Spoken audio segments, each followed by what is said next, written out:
Graça e paz, que alegria poder estar aqui com você, compartilhar um pouquinho da palavra de Deus. Minha função aqui, temperar um pouco mais a sua vida. Eu quero te dar as boas-vindas nessa série de mensagens, devocionais, pequenos compartilhamentos nossos aqui, e eu quero chamar carinhosamente essa série de Sal. Seja bem-vindo.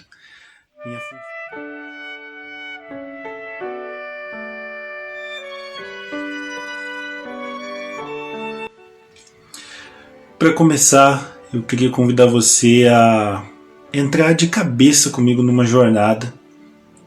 Queria convidar você para a gente ler juntos o Evangelho de Mateus, né? O Evangelho de Mateus é um trecho da palavra de Deus muito importante, pois Mateus relata a vida de Jesus e os acontecimentos da vida de Jesus, pensando no povo judeu, pensando no povo para quem Jesus foi enviado. Mas ao mesmo tempo é um testemunho poderoso do que o Jesus destinado aos judeus, que veio responder às promessas de Deus, fez não só pelos judeus, mas também pelos gentios, né? Por quem não nasceu judeu. E eu creio que a maioria de nós não tenhamos essa raiz ou essa descendência, né? Mas nem por isso Deus deixou de nos amar, nem por isso Deus deixou de estender a nós a graça. E eu queria convidar você, separe um tempo do seu dia, um capítulo que seja por dia, uma reflexão que seja no Evangelho de Mateus. Dedique tempo a sós com Deus. No seu tempo a sós com Deus, dedique-se a vasculhar a palavra de Deus e a se deliciar com ela. O exercício que eu tenho feito nesses dias é pegar o texto bíblico, um capítulo por dia no Evangelho de Mateus, e deixar que se levantem para mim as informações e as palavras que Deus deseja que eu internalize, que eu reflita, que eu tome para a minha vida como um rema de Deus, uma palavra poderosa. E eu quero muito hoje aqui compartilhar com você alguns princípios que eu encontrei em Mateus capítulo 1. Se você puder agora, dá uma pausa nesse vídeo e leia Mateus capítulo 1. Eu estou acompanhando na versão A Mensagem, você pode acompanhar na versão que você tem aí na sua casa, porque o Espírito quer falar com você. O Espírito Santo tem um compromisso com a sua vida. O Espírito Santo te ama demais, ele é Deus conosco aqui e ele quer falar ao teu coração. Amém? Em Mateus capítulo 1, nós lemos no versículo 19, e eu vou abrir aqui na minha Bíblia. Eu vou ler o capítulo 1, versículo 19 e o versículo 24. E o versículo 19 diz assim: José sentiu-se envergonhado, mas como era de espírito nobre, resolveu tratar o assunto com discrição, de modo que Maria não passasse por humilhação pública. E o verso 24 diz o seguinte: Então José acordou, fez exatamente o que o anjo de Deus lhe havia ordenado no sonho e casou-se com Maria. Olha só, deixa eu te explicar. Nesse texto de Mateus capítulo 1, nós temos o relato da genealogia de Jesus, né, desde Abraão até Davi e de Davi até José. Então nós temos essa linhagem para saber de onde veio, né, a herança que Jesus carregava em si para ser sacerdote, rei e profeta. Então nós temos aqui o evento em que Jesus foi anunciado a Maria. Maria soube que geraria no seu ventre o Filho de Deus. Isso foi anunciado por um anjo. Ela estava prometida para José em casamento. Eles não tinham contato ainda, eles não tinham proximidade, não havia contato físico para que ela pudesse engravidar e essa gravidez ser reconhecida como uma gravidez legítima dentro do casamento. Mas o que acontece aqui é que nós temos um José, um homem nobre, um homem honrado, um homem de princípios, que vê a sua noiva grávida. Ele não demonstra o texto bíblico para nós aqui que José questionou a veracidade do que Maria falou. Mas ele intentou no coração dele, por vê-la grávida, abandoná-la, deixá-la, mas ele assumir a responsabilidade, provavelmente fugindo para um outro lugar, como se fosse um abandono, ele abandonando a noiva e não a noiva sendo rejeitada por ele. Mas a Bíblia diz algo muito curioso aqui. A Bíblia diz que José tinha o espírito nobre. E o que eu quero falar para você hoje, quero que você internalize junto comigo, é a nobreza. José tinha um espírito nobre a tal ponto que ele cuidou da integridade de Maria. Ele não queria que ela fosse reconhecida como uma repudiada, como uma desprezada, como uma noiva rejeitada.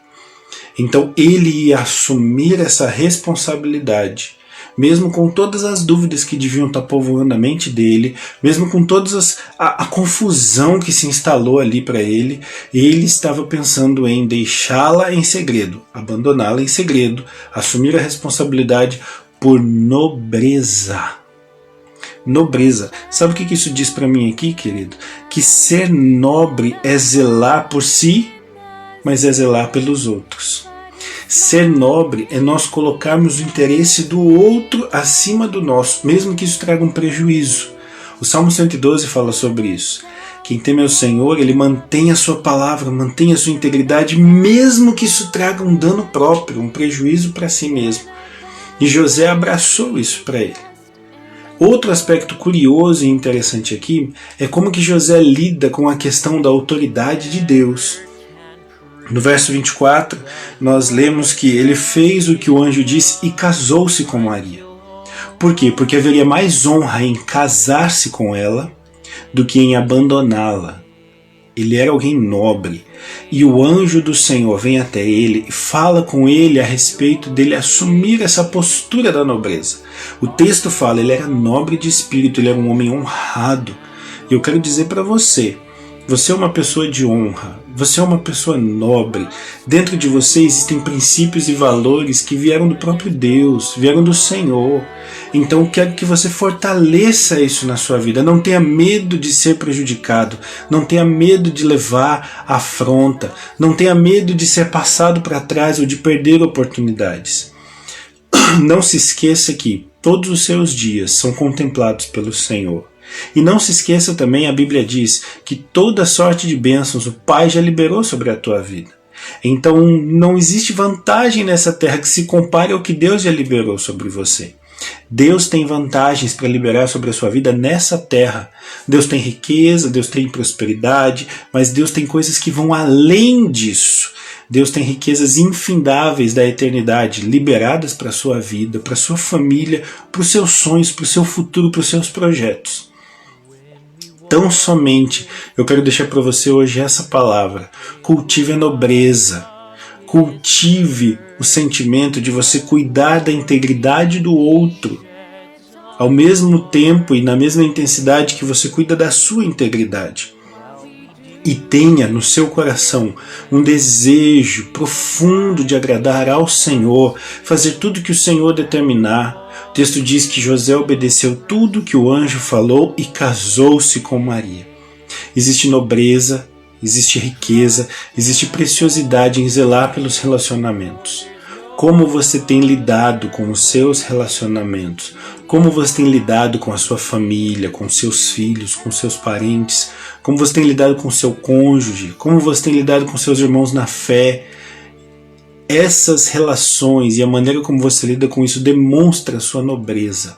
E eu quero crer com você que Deus tem para você riquezas e um legado tão precioso como o que teve na vida de José. Ser reconhecido como o homem responsável por instruir, educar e ensinar o menino Deus, Jesus Cristo. Eu queria que você repetisse comigo essa frase, porque ela é uma frase, é uma oração, é uma declaração de fé. Eu escolho ser um espírito nobre. Você pode dizer aí no seu lugar: eu escolho ser um espírito nobre. E peça ao Espírito Santo que internalize isso dentro de você, que imprima isso no seu DNA espiritual. Porque Deus te vê como nobreza, como reino e sacerdócio espiritual. Então não se veja menos que isso.